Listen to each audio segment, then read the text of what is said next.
J'ai vendu tous mes Chainlink, c'est complètement baissier, ça va dump et je vous explique l'analyse, on est parti.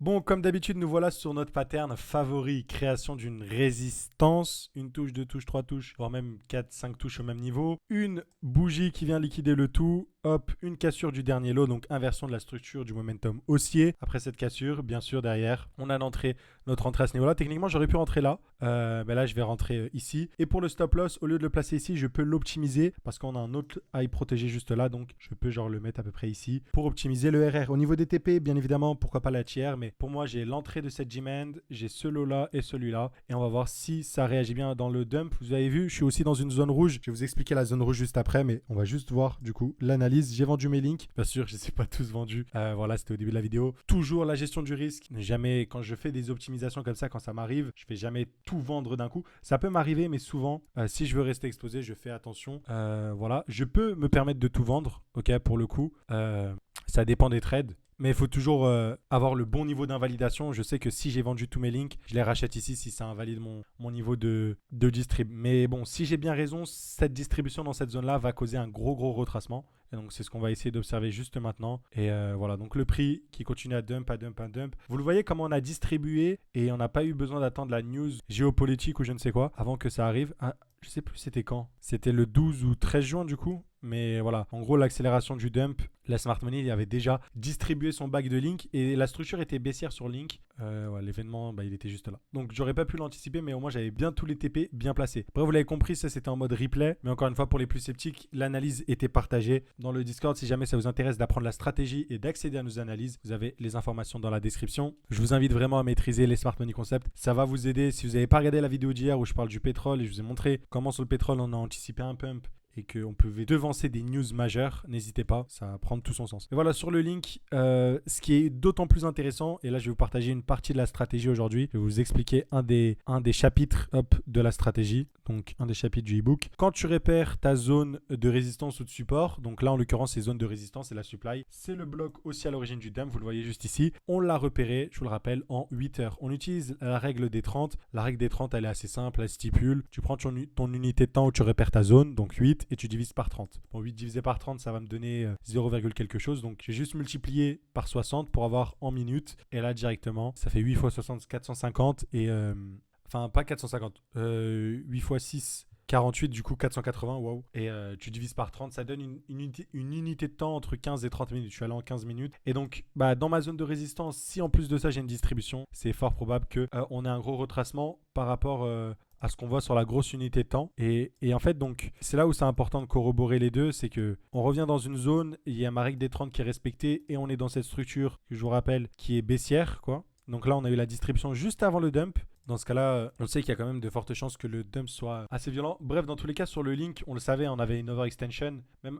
toutes les targets, elles ont été définies, donc basées, sur cette dimension de là, et bien sûr sur les niveaux de Fibo. Hop, je vous montre juste là. Donc les lots, on avait le premier au 0,5 de l'overextension. On avait une juste en dessous des 6,18 et au plus profond de la dimension qui correspondait à un lot. Donc voilà, c'était surtout cette bougie-là. Hop, qu'on visait tout simplement. Donc voilà comment c'était possible d'anticiper grâce à cette distribution ce retracement sur le link. Derrière, en plus, si on regarde les derniers résultats, c'est plutôt pas mal, 6 de RR, donc voilà. Et récemment, en plus, j'ai fait un petit bilan parce que ça fait maintenant plus de 6 mois, 7 mois qu'on a partagé des signaux. On a fait le bilan, du coup, on a fait les statistiques au total. Il y a eu 42 stop loss pour 59 TP, donc avec un RR cumulé de 272 qui est colossal et un win rate de 58,3% sur les positions. Et vous avez les statistiques individuelles, notamment moi qui partage certains trades, j'ai un win rate de 36% sur les trades partagés. Donc avec 19 SL, 11 TP, j'ai pourtant eu un RR positif pour le bilan. Mais bon, si vous voulez l'explication de pourquoi j'ai beaucoup moins de trades que Moussa, etc., vous avez juste ici. Et pourquoi Moussa a aussi un meilleur win rate. Donc voilà, n'hésitez pas, vous pouvez mettre pause. En tout cas, c'était très intéressant à noter tout ça. Cette expérience, ça fait déjà 7 mois, donc voilà, bien sûr, tout est transparent dans les positions. Donc Link qui vient rajouter à tout cela. Donc ça, c'était avant le Link. Donc Link, c'est après ce truc-là. Donc voilà, sur les derniers résultats, on a eu quand même quelques stop loss, TRX, Link et puis voilà, 6 de RR. Donc voilà. Sur le Link, maintenant, on n'a pas terminé au niveau de l'analyse. On ne doit pas oublier, on a toujours ces EQL qui nous menacent d'être liquidés. Donc voilà, pour l'instant, comme je vous l'ai dit, côté américain, côté SP500, regardez la vidéo d'hier, ça semble tourner vers le bas pour l'instant. Ok, je dis bien pour l'instant, peut-être que je me trompe. et vous avez encore une fois les niveaux d'invalidation. Là, j'ai pris la distrib sur le link, j'aurais pu très bien manger un stop loss, ok.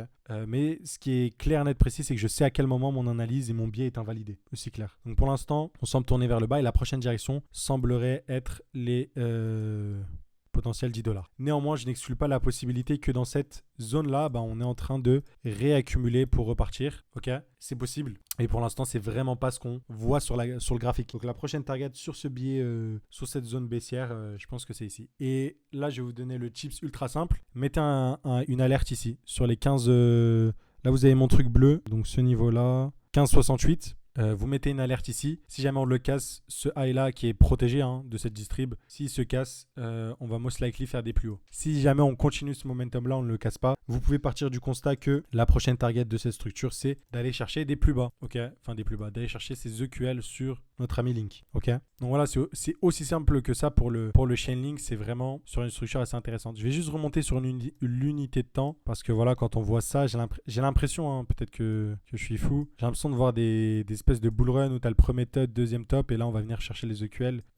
Donc voilà, au niveau de la structure, c'est assez flou. En fait, c'est plus du tout une structure haussière classique, ok, comme on a pu le voir. Et bon, le plus simple à regarder, c'est au niveau du market cap. Vous allez regarder market cap vous allez regarder le market cap de Link pour voir comment il a évolué. Vous voyez qu'on était plus proche de l'ATH de 2021 qu'on a pu le voir sur les prix parce qu'il y a eu de la dilution du token, des nouveaux tokens ont été mis en circulation. Bref, dans tous les cas, même quand je vois ça, on a toujours ce bloc d'accumulation qui peut faire réagir le prix. On n'est pas à l'abri d'avoir une espèce de réaccumulation comme ceci, etc. Donc en l'occurrence, même si on vient chercher les EQL, on peut garder entre guillemets espoir sur le Link. Mais ouais, j'ai bien l'impression que le fait qu'on vise les EQL, ça casse en fait cette structure haussière, et pour moi, il faudrait réattendre une accumulation qui pourrait nous indiquer qu'on repart, quoi. Parce que là, pour le coup, c'était très très clean et là on vient mettre dans des zones à danger. Le truc, c'est que sur les cryptos, c'est déjà arrivé qu'on vienne récupérer des lots comme ça et puis boum, on repart. Mais voilà, c'est assez rare, et au niveau de la structure, si ça ressemble pas à BTC, je vous le rappelle, si on regarde un truc comme BTC, c'est plutôt clair, c'est en mode hop, hop, hop, hop. Voilà. La seule fois où on a eu des doutes, c'est par rapport à ce lot-là, où on avait fait un nouveau plus high et un nouveau plus haut, etc. C'est pour ça que je vous dis, jamais exclure la possibilité. Mais grosso modo, vous le voyez, c'est toujours très très bien respecté ce truc-là. Donc, sur le Link, une récupération des EQL peut amener une réaccumulation pour partir. Donc, je pense toujours grosso modo qu'on est quand même sur quelque chose qui peut être aussi. En tout cas, ce qui est cool, c'est n'hésitez pas à remonter les unités de temps pour observer à peu près ce qui se passe. Ça vous donne des petites indications, et surtout aller voir le côté market cap de Link pour voir un peu où il en est sur son site. Et voilà. En tout cas, on va patienter gentiment. Vous avez les deux alertes à suivre en haut et en bas sur le Link, enfin plutôt en haut, qui invalideraient du coup le biais baissier qui est toujours en cours sur le Chainlink et le fait qu'on risque de récupérer les EQL. Voilà. Et bien sûr, si vous voulez vous repositionner, on fera la même chose dans l'autre sens. On cherchera l'accumulation pour repartir dans une zone. Si c'est dans cet order block que ça a lieu, si on doit liquider tous ces EQL, réaccumuler dans cet order block et repartir, on fera la même chose, règle des 30, etc.